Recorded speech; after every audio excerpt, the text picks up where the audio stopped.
everyone, I'm going to show you how to fix Safari blank page on iPhone.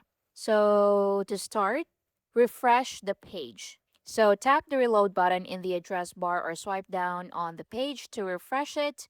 If the website was loading incorrectly, this may solve the problem. Next is to go to your settings, then go to Wi-Fi and check if you're connected to a stable connection. You can try opening another website to see if the issue is with Safari or just the web page you're visiting. Next is to close and reopen Safari.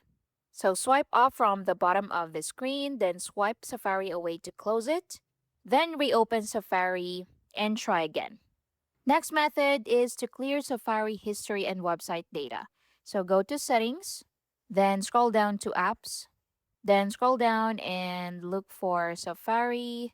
Click on it, then scroll down, then click Clear History and Website Data. Choose a time frame and click Clear History to confirm the action.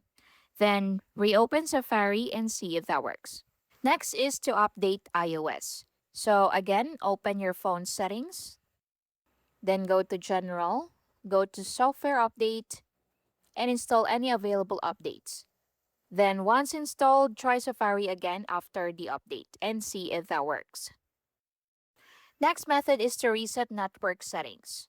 So if the problem is network related, you can go to your settings. Then from here, scroll down to General.